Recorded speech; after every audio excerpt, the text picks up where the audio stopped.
सबको प्रभु यीशु मसीह के नाम में जय मसीह के दोस्तों, एक बार फिर से स्वागत है आप सबका एक नए वीडियो के साथ।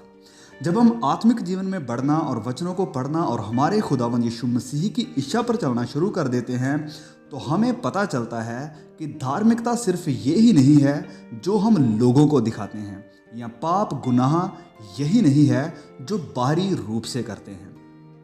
जब बात आती है धार्मिकता की तो बहुत से लोग सोचते हैं कि 10 आज्ञाएं ही हमारी धार्मिकता का स्टैंडर्ड है, लेकिन नई वाचा में धार्मिकता को प्रभु यीशु मसीह के जीवन के द्वारा मापा जाता है, ना कि किसी लिखित कानून के द्वारा। तो जब हम नए नियम में उन गुनाहों को जानेंगे जिनके खिलाफ प्रभु यीशु बोलते थे, तो हम ये भी जानेंगे कि इन्हीं गुनाहों से प्रभु यीशु सबसे ज़्यादा नफरत करते हैं। तो आज इस वीडियो में हम इन्हीं 4 गुनाहों के बारे में जानेंगे, और अगर आप भी इन गुनाहों के शिकार हैं तो आप अपने आप को परखें और सावधान हो जाइए। तो पहला गुनाह है हिपोक्रेसी, यानी पखंड, या हम कपट भी कह सकते हैं। तो कपटी होने का या पखंडी होने का मतलब ये है कि अपने आप को लोगों के सामने ऐसा दिखाना कि वह बहुत ही धर्मी और पवित्र है, पर असल में है नहीं। ऐसे लोगों को हम नकली भी कह सकते हैं या झूठे भी कह सकते हैं, मतलब कि अंदर से कुछ और बाहर से कुछ और।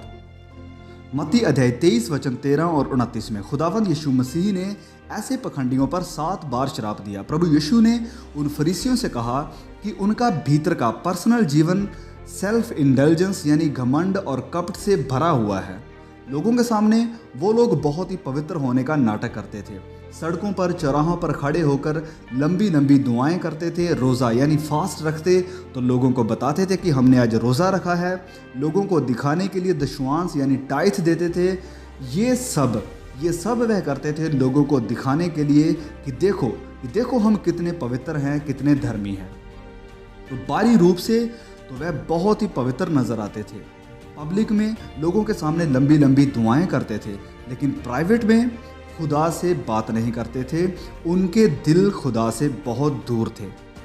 उन्हें लोगों के अप्रूवल की ज़्यादा परवाह थी, परमेश्वर की बिल्कुल परवाह नहीं थी। और आज हमारे आसपास ऐसे कितने लोग हैं। ये भी एक हिपोक्रेसी यानी कपट है। अगर हम आराधना के दिन सैटरडे हो या संडे हम उसकी महिमा करेंगे, उसकी हम्द करेंगे, लेकिन हफ्ते के बाकी दिन उसकी कोई जगह ही नहीं है हमारे दिल में। और खुदा हमारे दिल को देखता है। मत्ती अध्याय 25 में हम 10 कुंवारियों के बारे में पढ़ते हैं। 5 तो समझदार थी, उन्होंने बाहरी तौर पर तो अपने आप को तैयार किया ही, बाहरी तौर पर तो उनके दिए जल ही रहे थे, लेकिन इसके साथ साथ उन्होंने कुछ तेल गुप्त में अपने पास रखा था।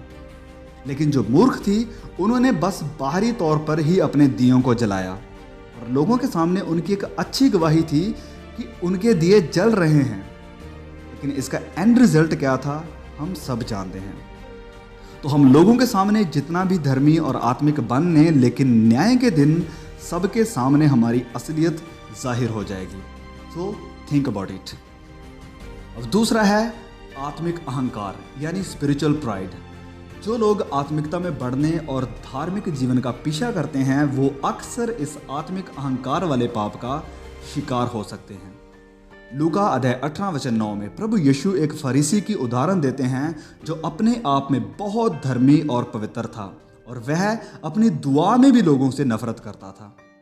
और आज 90% विश्वासी जब किसी पब्लिक मीटिंग में लोगों के सामने दुआ करते हैं तो वो लोगों को इम्प्रेस करने और उन्हें दिखाने के लिए प्रार्थना करते हैं कि देखो मेरी दुआ कितनी आत्मिक है, मैं कैसे सही शब्दों का इस्तेमाल करता हूँ, और ये ऐसी दुआ खुदा को नहीं की जा रही होती है वरन अपने आप को की जा रही होती है। तो फरीसी जिसकी प्रभु यीशु उदाहरण दे रहे थे, हो सकता है कि वह बाहरी तौर से बाकी लोगों की तरह इतना बुरा या दुष्ट ना हो, लेकिन प्रभु यीशु उसके आत्मिक अहंकार से नफरत करते थे, जिसकी वजह से वह दूसरों को तुच्छ जानता और नीच समझता था। वो टैक्स कलेक्टर जो उसके साथ प्रार्थना कर रहा था, जिसने अपने आप को गुनाहगार के रूप में देखा, जिसने अपने आप को सबसे नीच जाना, उसको परमेश्वर ने स्वीकार कर लिया। तो जो भी परमेश्वर की धार्मिकता के स्टैंडर्ड और पवित्रताई को जान लेता है वह अपने आप को पापियों का, गुनहगारों का सरदार देखने लग जाता है। खुदावंद यीशु मसीह ने सिखाया कि स्वर्ग के राज्य में वही सबसे बड़ा है जो अपने आप को नम्र करता है, हम्बल करता है। जब हम प्रकाशित वाक्य अध्याय 4 में पढ़ते हैं तो वहाँ पर हम देखते हैं कि जिन लोगों को मुकुट यानी ताज दिए गए थे उन्होंने अपने मुक्त सिंहासन के सामने रख दिए, ये कहते हुए कि हमारा प्रभु हमारा परमेश्वर सारी महिमा और सारे आदर के योग्य है। तो इस आत्मिक अहंकार के पाप से हम सबको बहुत सावधान रहने की ज़रूरत है और परमेश्वर से दुआ करें कि वो हमें नम्र बनाएं, हमें हम्बल करें। आगे बढ़ते हैं तीसरे पाप की ओर, जो है अशुद्धता यानी इम्प्योरिटी, गंदगी।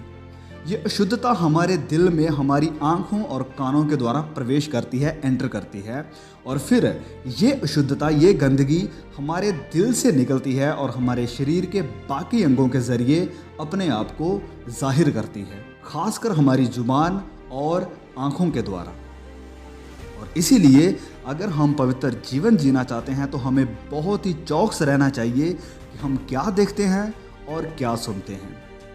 और हमारे खुदावंद यीशु मसीह इस शुद्धता से इतनी नफरत करते थे कि उन्होंने अपने चेलों से कहा कि अगर आपकी आंख आपसे गुनाह कराती है तो इसे निकाल दे, और अगर आपका हाथ आपसे गुनाह कराता है तो उसे काट दे। इन अंगों से पाप ना करके आप अपना पूरा शरीर बचा सकते हैं। कोई डॉक्टर किसी को हाथ या पांव काटने या सर्जरी करके आंख निकालने की सलाह कब देता है?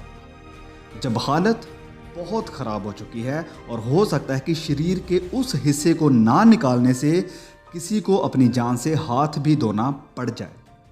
और पाप गुनाह को भी हमें ऐसे ही देखना चाहिए। गुनाह इतना गंभीर है कि ये हमारी आत्मा को नरक की आग में लेकर जा सकता है। बहुत से विश्वासियों को इसकी कोई परवाह नहीं है कि वे अपनी ज़ुबान को, अपनी आँखों को कैसे इस्तेमाल करते हैं। तो प्रभु यीशु जब इतनी गंभीर चेतावनी देते हैं तो उनके कहने का मतलब ये है कि अगर हमारी ज़ुबान या आँखें हमें गुनाह की तरफ खींचें तो हमें अंधे और गूंगे बन जाना चाहिए, लेकिन उस पाप से बचना चाहिए। अब बढ़ते हैं हमारे अंतिम और चौथे पाप की तरफ, जो है अविश्वास का पाप यानी अनबिलीफ। जो 3 गुनाहों का अब तक हमने जिक्र किया है, इन तीनों को हम आसानी से देख सकते हैं और पहचान सकते हैं, लेकिन जब बात आती है अविश्वास की तो ज़्यादातर हम मसीही लोग यही सोचते हैं कि ये कोई गुनाह नहीं है, ये एक कमजोरी है, और इसीलिए अविश्वास के इस पाप से हम उतनी नफरत नहीं करते जितनी कि हम बाकी गुनाहों से करते हैं।